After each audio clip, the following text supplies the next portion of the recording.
નમસ્તે વિદ્યાર્થી મિત્રો, ધોરણ 11 પાઠ 4 દશકમ ધર્મ લક્ષણમ.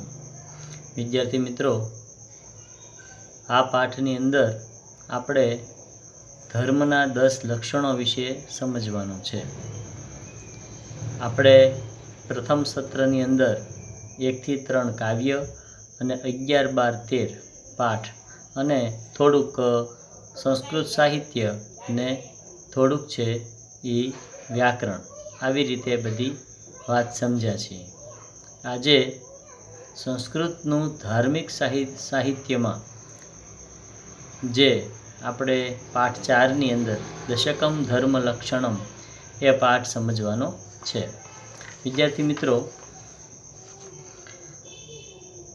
સંસ્કૃતની અંદર 2 વિભાગમાં સંસ્કૃત સાહિત્ય વિભાજિત થયેલું છે. આમાંથી જે શ્રુતિ છે તેનો એક આશ્રય અપરિવર્તનશીલ ધર્મ સાહિત્ય લખવાનો છે. અપરિવર્તનશીલ ધર્મ સાહિત્ય એટલે જેને આપણે બદલી શકતા નથી એવા સાહિત્યને અપરિવર્તનશીલ ધર્મ સાહિત્ય કહેવાય.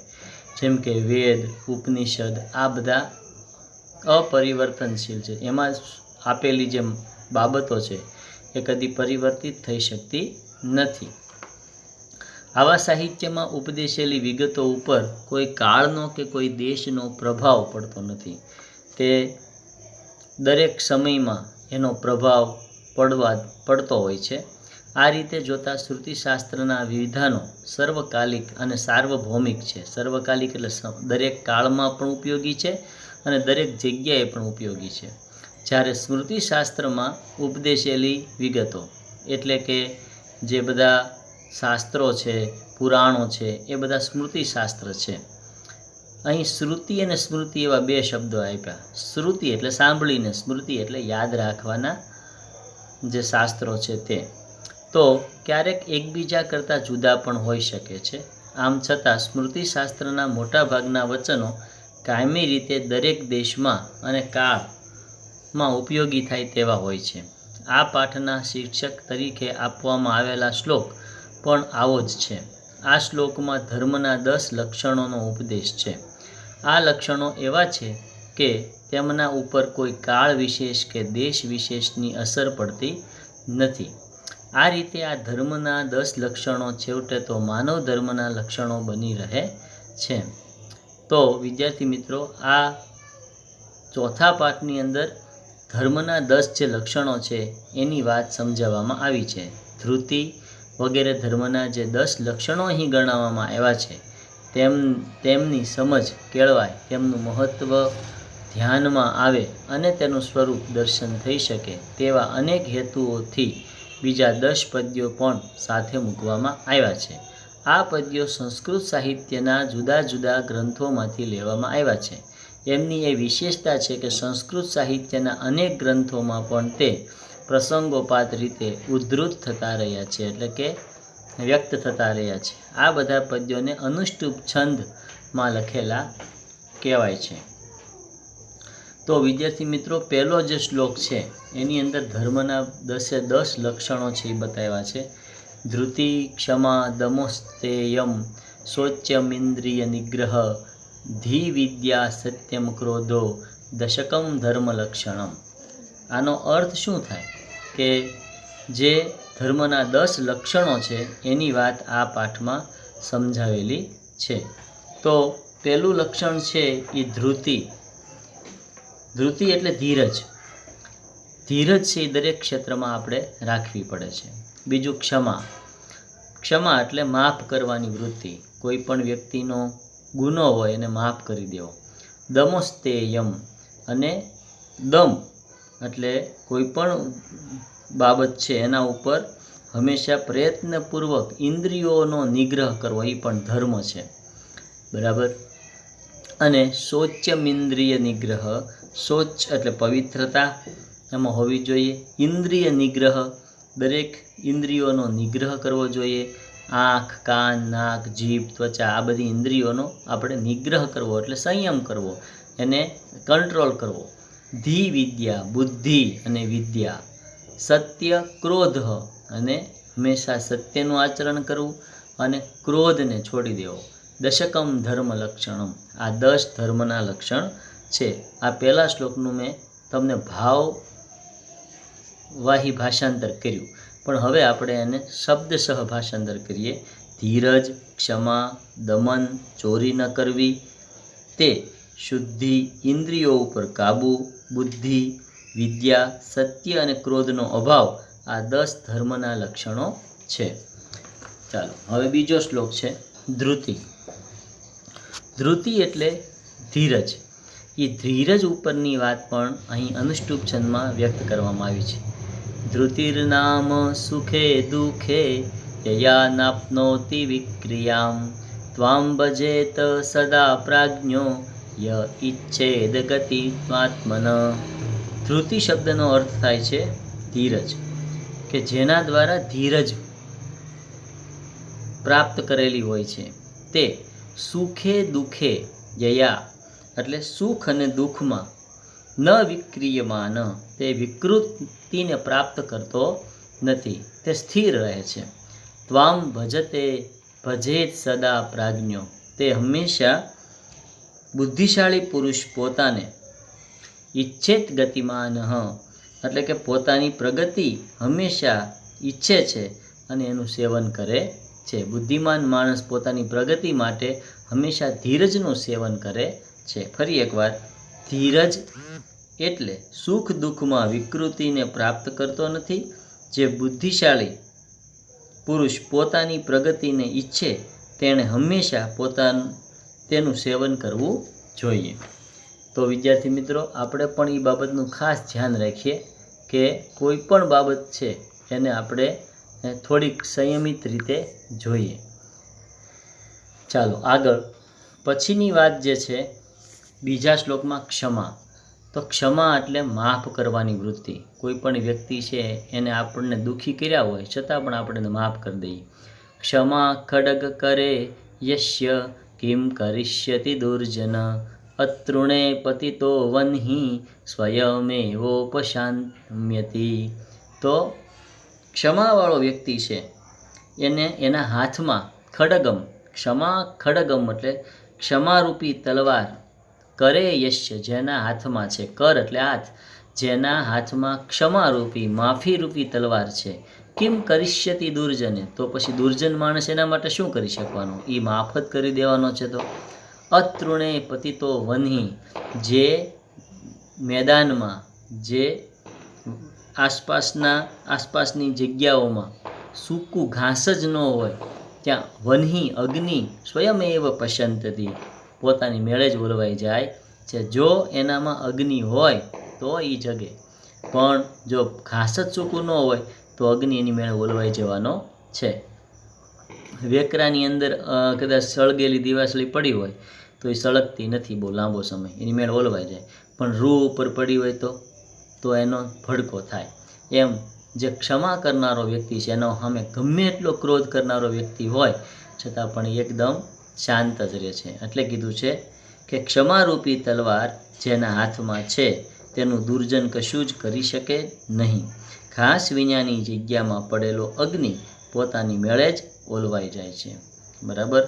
તો આ ક્ષમાનો ગુણ માણસમાં હોવો જરૂરી છે. દમઃ, દમ એટલે ઇન્દ્રિયો ઉપરનો નિગ્રહ.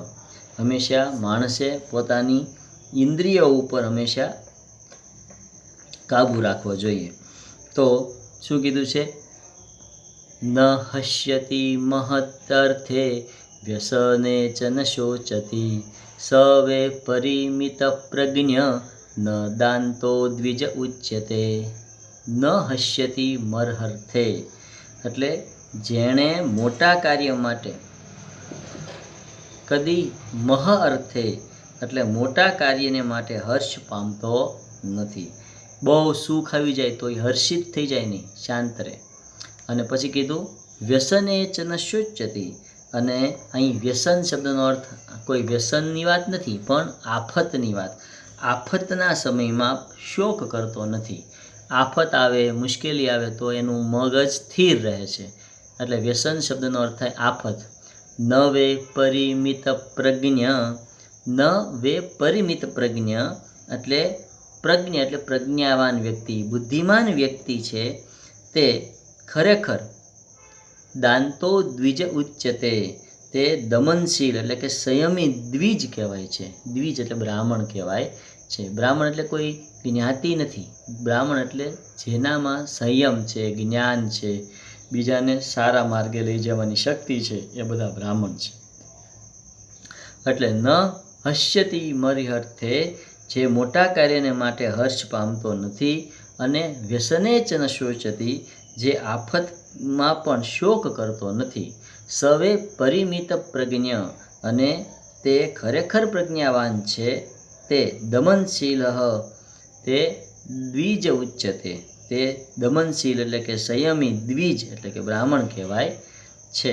જે મોટા કાર્યને માટે હર્ષ પામતો નથી, આફતોમાં શોક કરતો નથી, જે ખરેખર પ્રજ્ઞાવાન છે, તે સંયમી દ્વિજ કહેવાય છે. તો દ્વિજ એટલે સારો માણસ, સારો બ્રાહ્મણ, એ દમ એટલે કે પોતાની સફળતામાં પણ આનંદિત થઈ જાય નહીં, અને નિષ્ફળતામાં પણ શોક કે દુઃખી થઈ જાય નહીં, આવો સ્થિર મગજનો માણસ હોય તેને દમન કરનાર વ્યક્તિ કહેવાય. પછી છે ચોથો ગુણ અસ્તેય.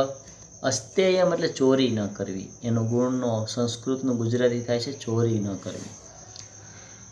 અન્ય દીયે તૃણે રત્ને કાંચને મોક્તિકે અપિવા મનસા વિનિવૃત્તિર્યા તદસ્તેયમ વિબુદ્ધતા. એટલે કે અન્ય દીપે, અન્ય વ્યક્તિમાં, અન્ય વ્યક્તિનું ઘાસ. આપણે ત્યાં તો શહેરમાં તો કોઈ ઘાસની જરૂરિયાત ન ઊભી થાય, પણ ગામડામાં ઘાસ બહુ ઉપયોગી છે, કારણ કે પશુપાલનનો વ્યવસાય કરનારા લોકો માટે ઘાસ બહુ ઉપયોગી છે. તો ઘાસની પણ ચોરી થઈ જાય તો જે બીજાના ઘાસને પણ ન અડે, રત્નને પણ ન અડે, કાંચન એટલે સોનાને પણ ન અડે, અને મૌક્તિકમ કે મોતીઓ પણ ન અડે અથવા લે નહીં, એના મનસા નિવૃત્તિયા, મનથી જ એ નિવૃત્તિ પામનાર હોય, મનથી તે કેવો હોય, આ બધી વસ્તુ ન લેનારો હોય. તદસ્તે વિબુદ્ધયા, તેવો વિમુખ રહેનારો માણસ ખરેખર સમજદાર માણસોમાં અચોર્ય કહે છે. તેવા સમજદાર માણસને ચોરી ન કરનારો કહે છે. એટલે એનું ગુજરાતી એવું થાય છે કે અન્ય વ્યક્તિના ઘાસમાં, રત્નમાં, સોનામાં કે મોતીમાં મનથી પણ જે નિવૃત્તિ પામે છે, કે જે વિમુખ રહે છે, તેને સમજદાર માણસો અચોર્ય કહે છે. બરાબર. તો અસ્તેય એટલે ચોરી ન કરનાર. પછી પાંચમો ધર્મનું લક્ષણ છે શૌચ્યમ એટલે પવિત્રતા. શૌચ્યમ શબ્દનો અર્થ થાય છે પવિત્રતા. શૌચ્યમ દ્વિવિધમ પ્રોક્તમ બાહ્યાભ્યંતર તથા મૃજ્જવલાભ્યામ સ્મૃતમ બાહ્યમ ભાવશુદ્ધિસ્તથાંતરમ. તો શૌચ્યમ એટલે પવિત્રતા. એને એમ કીધું છે શૌચ્યમ દ્વિવિધમ પ્રોક્તમ.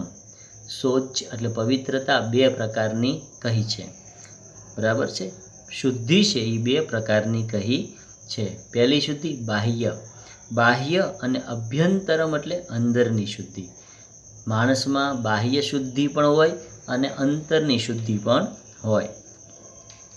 મૃજ્જવલાભ્યામ સ્મૃતમ બાહ્ય ભાવશુદ્ધિ તથાંતરમ.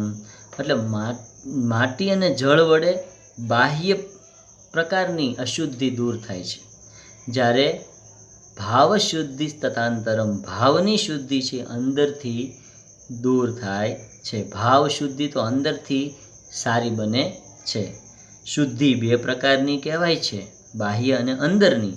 માટી અને જળ વડે બાહ્ય શુદ્ધિ થાય છે, અને ભાવનાની શુદ્ધિ તો અંદરની કહેવાય છે. અંદરથી ભાવ શુદ્ધ બને ત્યારે આપણે સાચા પવિત્ર બન્યા કહેવાય. તો શૌચ્યમ શબ્દનો અર્થ પણ ધર્મનું એક લક્ષણ છે. ત્યાર પછી છઠ્ઠું લક્ષણ છે ઇન્દ્રિય નિગ્રહ. ઇન્દ્રિય નિગ્રહ એટલે કેવો? શ્રુત્વા સ્પષ્ટવા દ્રષ્ટવા ચ ભુક્ત્વા ધ્રાત્વા ચ યો નર ન હસ્યતિ ગ્લાયંતી વાસવિજ્ઞેયો વિજિન્દ્રિય જીતેન્દ્રિય. શ્રુત્વા એ સંબંધક ભૂતકૃદન છે. સ્પષ્ટવા એ પણ સંબંધક ભૂતકૃદન છે. 10મા ધોરણમાં દ્રષ્ટવા ભુક્ત્વા, ધ્રાત્વા આ બધા સંબંધભૂત કૃદંત છે. તો શ્રુત્વા એટલે સાંભળીને, બરાબર. શ્રુત્વા એટલે જે માણસ સાંભળીને, પછી સ્પષ્ટવા, સ્પૃષ્ટવા, સ્પૃષ્ટવા એટલે સ્પર્શીને, પછી દ્રષ્ટવા જોઈને, ભુક્ત્વા એટલે ભોગવીને, અને ધ્રાત્વા એટલે સૂંઘીને. ન યો નરહ જે ન હસ્યતિ જે હર્ષ પામતો નથી. ઘણીવાર તો આપણને સારું સૂંઘવા મળે, સારું સ્પર્શ કરવા મળે, સારું જોવા મળે તો આપણે આનંદિત થઈ જઈએ, બરાબર. પણ આ ઇન્દ્રિય નિગ્રહ કરનાર માણસ હોય આ બધી વસ્તુઓને થી દૂર રહીને ભોગવ્યા વગર પણ એ કદી પણ આકર્ષિત થતો નથી કે એમાં ચલિત થતો નથી. ગ્લાયંતી વાસો વિજ્ઞેયો જીતેન્દ્રિય, જીત પ્લસ ઇન્દ્રિય, તે ગ્લાની પામતો નથી, મેળવીને સુખ પણ પ્રાપ્ત નથી અને ન મેળવીને દુઃખ પણ પ્રાપ્ત કરતો નથી. એ ઇન્દ્રિય વિજેતા કહેવાય છે. તેવો માણસ છે એ કેવો છે? ઇન્દ્રિયો ઉપર વિજય મેળવા. ઇન્દ્રિયો 5 છે: કાન, દ્રષ્ટિ એટલે આંખ, કાન, જીભ, ત્વચા અને નાક એટલે સૂંઘવાની શક્તિ. આ 5 વસ્તુઓથી આપણું મન છે એ બધું જ્ઞાન પ્રાપ્ત કરે છે. છતાં પણ એમાં કોઈ સુખ પણ ન પ્રાપ્ત થાય અને દુઃખ પણ ન પ્રાપ્ત થાય. એવો સ્થિર વ્યક્તિનો માનવી ખરેખર જીતેન્દ્રિય છે, ઇન્દ્રિયો ઉપર પણ જેની જીત છે એવો વ્યક્તિ ગણી શકાય છે. તો વિદ્યાર્થી મિત્રો, આવી એક સુંદર મજાની વાત, 6 લક્ષણોની વાત આપણે આજે કરી. પહેલી લક્ષણની વાત કરી એમાં આપણે ધીરજની વાત કરી, બીજા શ્લોકમાં ક્ષમાની વાત કરી, ત્રીજામાં દમનની વાત કરી, ચોથા શ્લોકમાં ચોરી ન કરવી અને 5મા શ્લોકમાં હંમેશા શુદ્ધિની વાત કરવી અને 6ઠ્ઠા શ્લોકમાં ઇન્દ્રિયો ઉપરનો નિગ્રહ, કંટ્રોલ માણસનો હોવો જરૂરી છે. તો વિદ્યાર્થી મિત્રો, આ 6 શ્લોક જે આપણે શીખ્યા પાર્ટ 1માં એ આપણે આજે એનું ભાષાંતર પાકું કરશું. પાકી બુકમાં એના શ્લોકનું ભાષાંતર લખી પણ લેશું હોમવર્કમાં, અને અહીંયા આપણે આ લેક્ચર છે એ પૂર્ણ કરશું. નમસ્તે, આવજો.